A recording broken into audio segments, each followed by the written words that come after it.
le moment d'une force par rapport à un axe.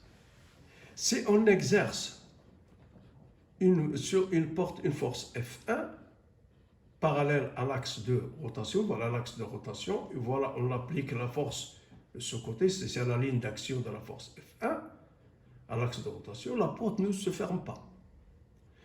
Si on exerce sur cette porte une force F2 dont la ligne d'action coupe l'axe de rotation, la porte ne se ferme pas. C'est là. Voilà l'axe de rotation. Cette force F1, elle est parallèle. La deuxième force F2, il coupe l'axe de rotation. La porte ne se ferme pas. Si on exerce sur cette porte une force F3, dont la ligne d'action est orthogonale à l'axe de rotation, la porte se ferme. Donc, cela exige que la force soit perpendiculaire. On a vu le premier cas, si la force est parallèle à l'axe de rotation, la porte ne se ferme pas. Si la force coupe l'axe de rotation, la porte ne se ferme pas. Et si la force est perpendiculaire à l'axe de rotation, la porte se ferme. Donc, le pouvoir de rotation de la porte dépend de l'intensité de la force et de la position de la droite d'action par rapport à l'axe de rotation. Si la droite d'action n'est pas perpendiculaire à l'axe de rotation, ça veut dire qu'il n'y a pas d'aptitude de fermer la porte. Donc, pour fermer la porte, il faut que la force soit perpendiculaire à l'axe de rotation. Donc, une force F a le pouvoir de faire tourner un corps solide autour d'un axe delta si le produit FD est constant. Le produit FD est constant, ça veut dire si la force augmente, la distance diminue. C'est de telle façon à garder FD constant. F étant l'intensité de F. Et D, la distance qui sépare sa ligne d'action à l'axe delta. Le produit FD est une grandeur physique caractérisant le pouvoir d'une force à provoquer la rotation d'un corps solide autour d'un axe. Donc c'est l'aptitude et القدرة على واحد القوة باش دور un objet autour d'un axe delta. C'est pour provoquer la rotation. C'est ce qu'on appelle ce produit FD est appelé le moment de la force par rapport à l'axe delta. Ce produit, il est appelé FD est appelé moment de la force par rapport à l'axe delta. Donc, moment d'une force par rapport à un axe delta est égal à F fois D. Donc, l'équation de dimension, donc le moment du couple est moment de force est newton par mètre. La force, elle est en newton et D, il est en mètres. Donc, le moment d'une force F par rapport à un axe delta, il faut qu'il soit orthogonal à la ligne d'action, à une valeur absolue égale au produit de l'intensité F et de la distance D qui sépare delta à la ligne d'action de F. Pour ouvrir, comme vous voyez sur ce schéma-là, pour ouvrir les écrous d'un pneu, d'une roue, donc on applique un moment. Donc le moment, voilà l'axe, c'est l'écrou. Et donc, si ça, c'est la distance qui sépare la force qui est perpendiculaire à l'axe de rotation. Donc, on peut calculer le moment F, le moment par rapport à la force est égal à F fois D. Tant qu'on augmente la distance D, tant que la force elle est faible.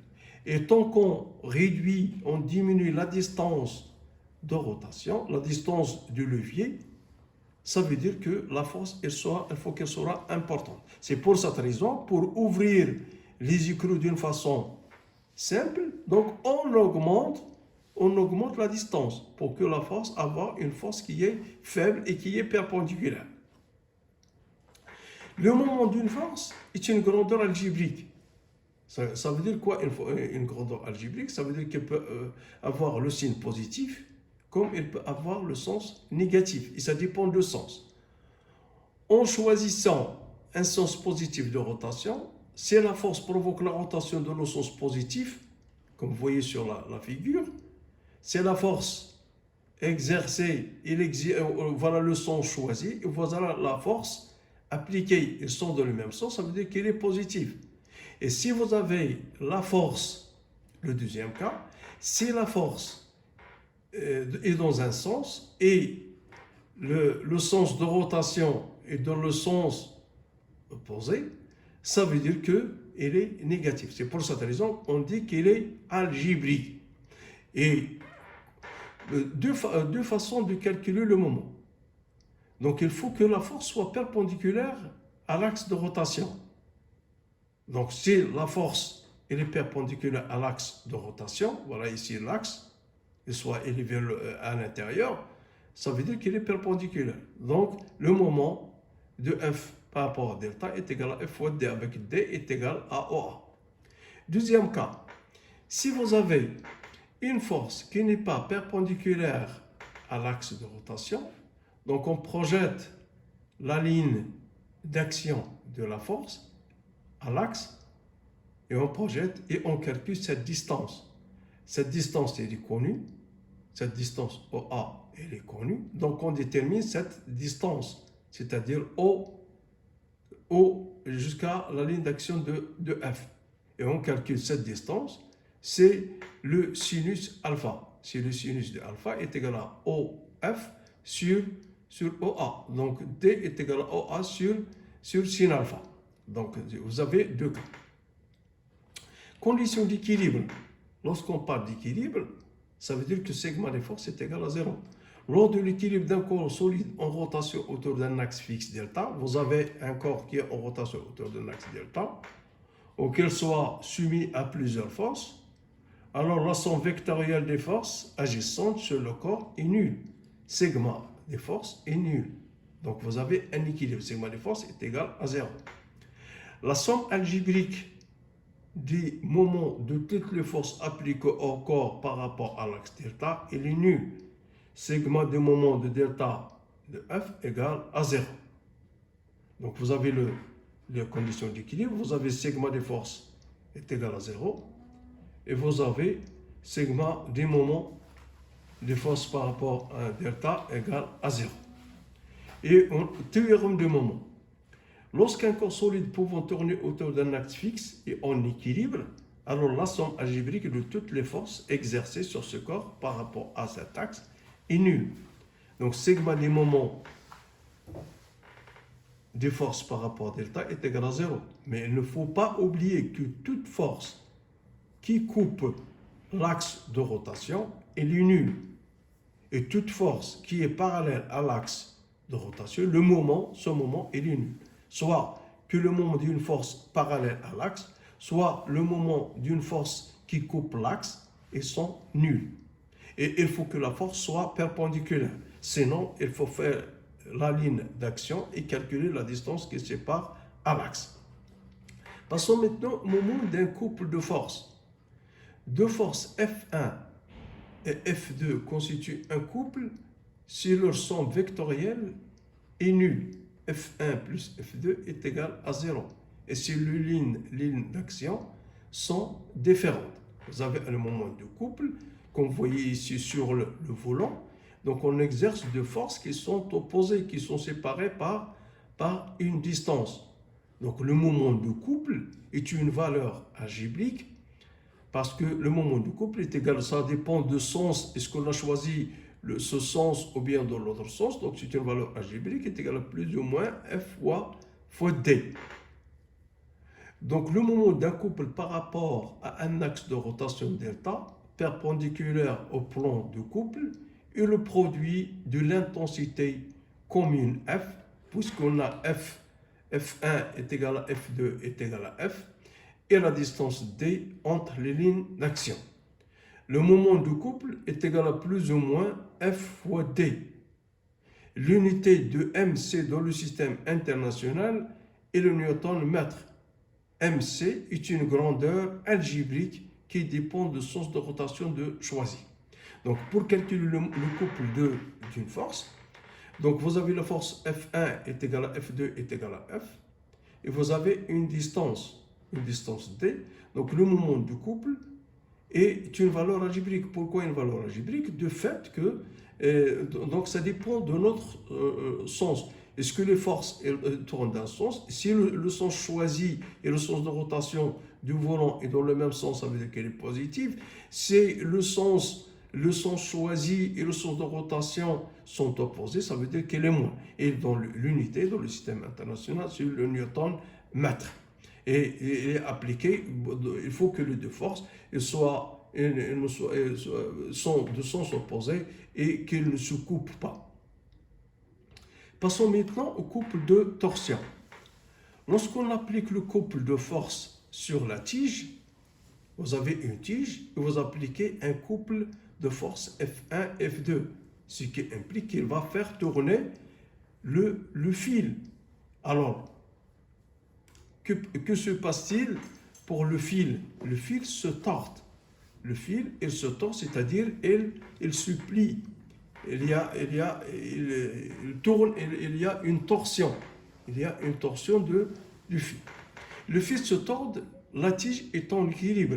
Il se mise à son poids. La tige, il est soumis à son poids, à la force exercée par le fil, c'est-à-dire la réaction, au couple F1 et F2, et aux forces de rappel exercées par le générateur de fer tordu.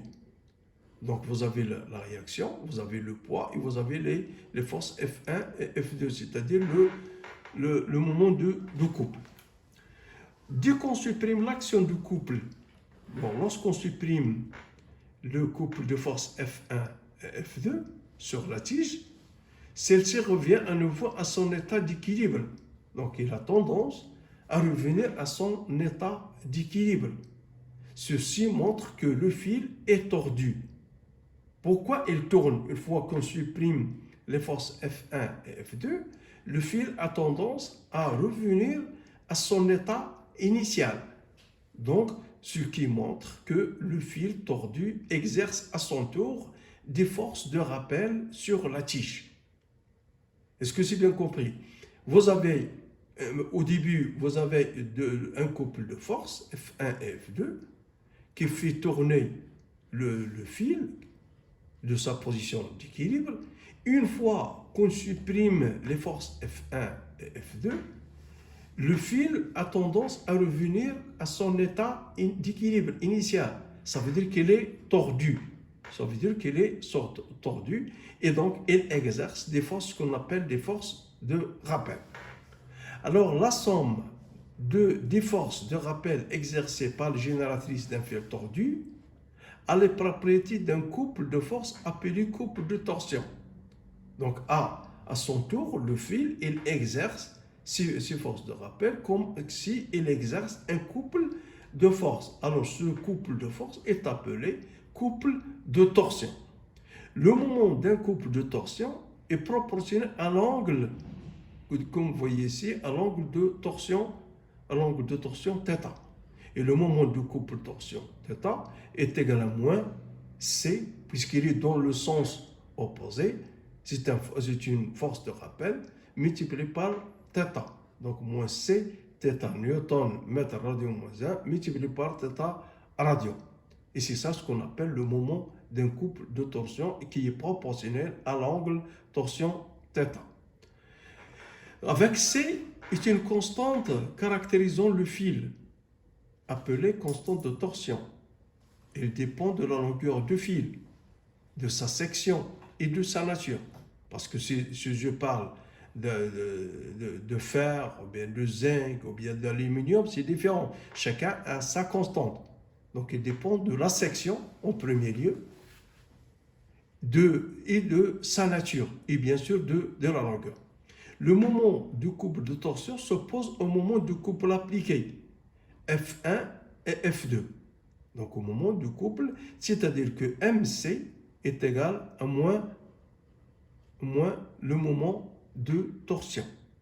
Et ça, c'est ce qu'on appelle le couple de torsion. C'est un couple de torsion, c'est un couple de moments, mais de sens opposé. Il s'oppose, ce qu'on appelle grâce aux forces de rappel. Et je vous remercie de votre attention.